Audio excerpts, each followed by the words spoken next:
Welcome to Mayor's Minute on Castanet.net. I'm Dustin Godfrey and joined by Mayor Andrew Jacobite. Welcome. This week, we're doing a year in review. So we're going to look at highlights and lowlights from the year past and a look at the year ahead.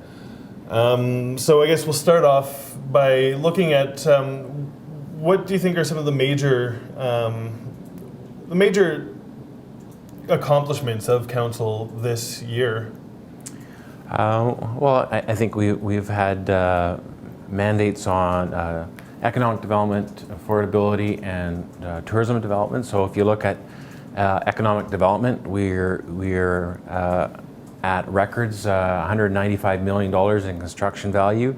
A year ago it was about 60 million, so it's more than 3 times as large. And when you look, you see a lot of landmark or signature development happening. We have the Lakeside Hotel adding 70 rooms. We have the casino being built. We have the hospital. We have development in the south end of town. We look on the hills with Sendero Canyon and Skaha Hills. So there's a lot of development happening. So on an economic development front, that's really positive. You see there's a lot more. I think the family unit is stronger because there's people aren't leaving town for work. They're being able to stay here, and when they're here, there's more of that money being spent here, and the kids more time for extracurricular activities where the parents do volunteer, and so I think on a community end of it, that's also great. We looked at I think actually the casino staying here, that represents about $100 million to the city over the next 40 years. That's over and above a $25 million construction and 150 new jobs. That's pretty significant. We on the affordability, we had 2 announcements for housing for people that are the working poor, and then for those below the poverty line. We have an energy retrofit program to help people make their home more energy efficient. We had some other administrative policy changes to help with people coping with the realities of life, trying to make the city again more affordable. And then I think with tourism development, there's been a lot of dysfunction over the last few years and missed opportunities. And so they finally, this fall, came together as one voice, Travel Penticton. They got a new executive director starting, and I really think we're going to get back to Penticton being that premier travel destination, and hopefully that translates to people looking at Penticton, that premier destination to invest or retire or start or raise a family in. So accomplishments can sometimes be overshadowed by the hurdles that the city has gone through. There's been quite a number of them this year, in particular the Skaha Lake Marina and the now I guess not really defunct, but cancelled, I guess, water slide. Can you walk us through the process of that this year? So yeah, I know, a year and a half ago, council made a decision to move forward and lease a portion of Skaha Park for not just a marina expansion, but also a water slide development. So it'd be an attractant and a destination for residents and tourists, park enhancement, that sort of thing, and also a revenue generation opportunity for the community. And that process was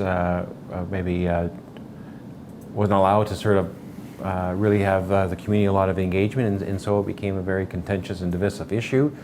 And it took some time for all parties to get together in the room and see if there was some common ground.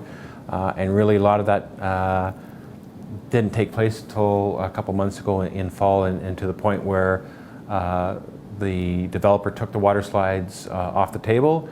They also looked at there'd be no commercialization in the existing green space. So, there was a society who came out and really wanted to protect green space and not see a water slide there. So they succeeded in that mandate.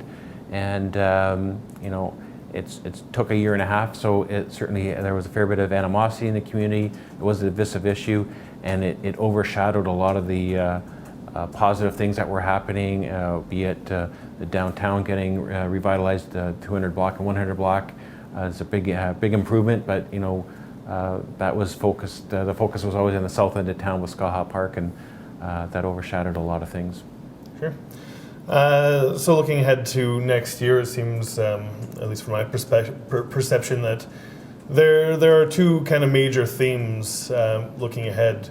The first, as we mentioned before, was the infrastructure deficit, and you mentioned some of the processes that the city is going to have to be going through, but the other major thing that I'm kind of seeing is engagement. The city is next year going to be kind of like the year of engagement?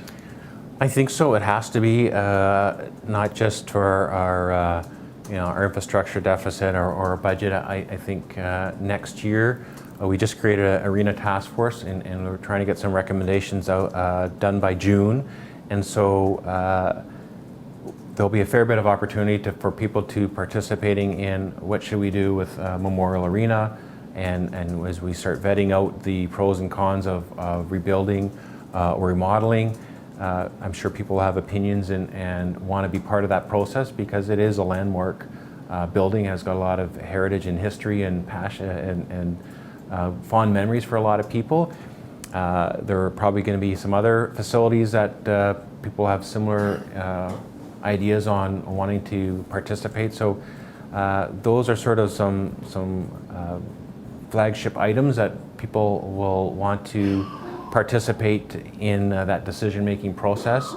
And we have the Parks Master Plan that's hopefully getting finalized in a commercial use policy area in there. So I think there's a lot of meaty subjects that people will want to participate in, and hopefully that draws out a good cross-section of the community who want to ensure that their voice, their concern, their ideas, their solutions, or what they think should be a priority is being taken noted and vetted or acted upon, or at least acknowledged. And so I think this year, hopefully that builds, and people can look at that as an opportunity to shape your city. And that's why we have the website shapeyourcitypenticton.ca, is a chance for people to get information, to participate on what they'd like to see or ask questions, and so they're informed. And so when it becomes a conversation at the workplace or the dinner table,